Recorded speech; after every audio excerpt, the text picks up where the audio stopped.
Former DNC chair and outgoing Pennsylvania Governor Ed Rendell looks back at his 8 years in the governor's mansion and gives us a preview of what's next for him right now on It's Your Call.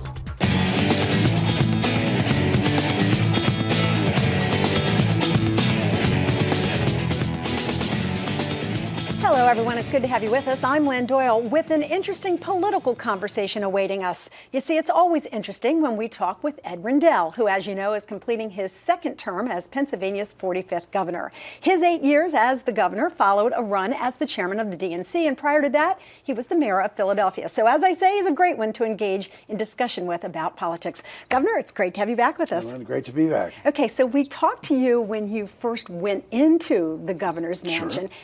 To me, it seems like that was just yesterday. Have those 8 years gone by quickly for you, or has it seemed like a very long amount of time? No, in most cases, it's gone by very quickly.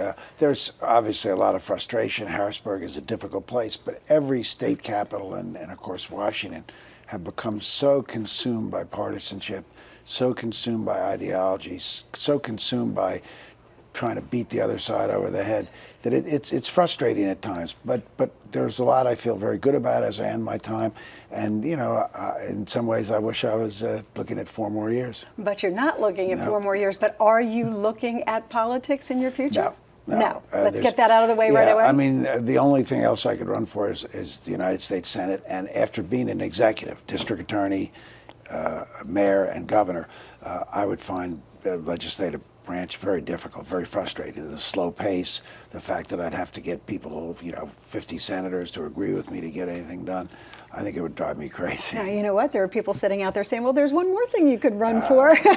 Ever consider the presidency? No, the only thing I joked, but it's half serious. The only thing I do in politics, I was at the state dinner for the Indian Prime Minister, which is known now as the Salahi dinner because of the gate crashers. Right.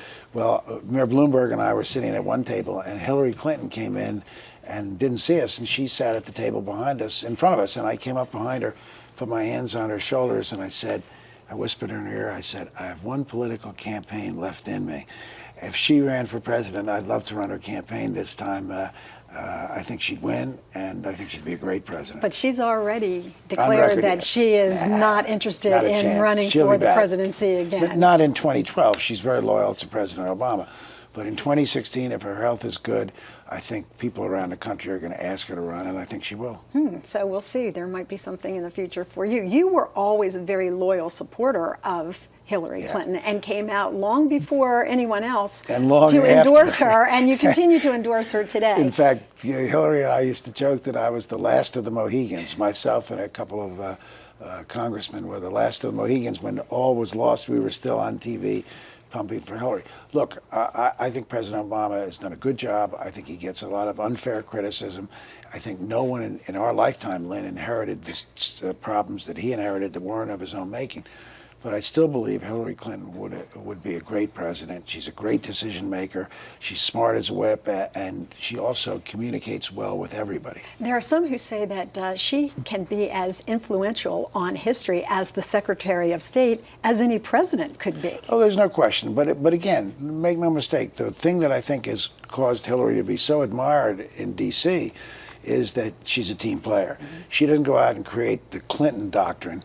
She goes out and espouses the Obama doctrine, and that's as it should be. The president is the boss. I wouldn't like any of my cabinet officers going out and doing things without clearing them with me, and I think President Obama is the same way. Hillary's been tremendously loyal to him.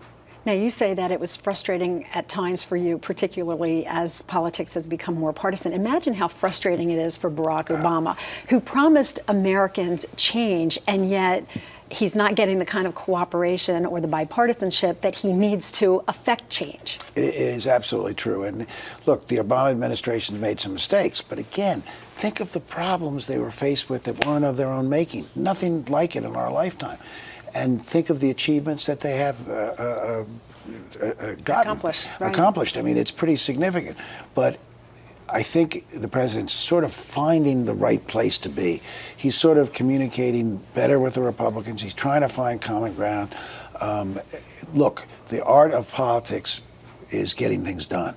And President Obama will get reelected if the American people believe he can be an effective leader. And I think in the last month, he's shown he can be an effective leader. If you start talking about re-election right now, people are probably going to turn the dial because I'll I tell you agree what, everybody after November was just so tired of the political process. Absolutely, and I have said— No offense. No, you're right, but I have said over and over again, what Washington has to do is call a timeout, and for the next 12 months, govern without consideration of the 2012 election. We've got to get things done. The country's facing enormous challenges. China is eating our lunch in virtually everything that's out there. We need change. We need to cut the deficit. We need a good energy policy. We need to improve our educational system. So many challenges ahead of us that can't be done Republican versus Democrat. And if we don't do that, shame on us. Those challenges that you just outlined for America as a nation are very similar to the challenges that Pennsylvania as a Commonwealth faced during your 8 years. Let's talk about some of the accomplishments, and then conversely, and in all fairness, about some of the things that did not quite be accomplished the way that you hoped they would. If you were looking back and characterizing where your greatest area of success was in 8 years, what would it be? Well, I would say, if you looked at my campaign promises in 2002, we've made progress in every single one of them. In some, we've made more progress than others, but in every area, we've moved the ball. So if you ask me what's our biggest failure, there have been no failures. We haven't moved as far as I would like in some areas, but we've accomplished a great deal in all areas. I think education, what's happened to our public education system is just wonderful to behold. We went from in Education Weekly being 40th in the country, rated our system, we're now rated 10th in the country. In the national test, not the state test, but the national test, we came in first in 8th grade reading this year.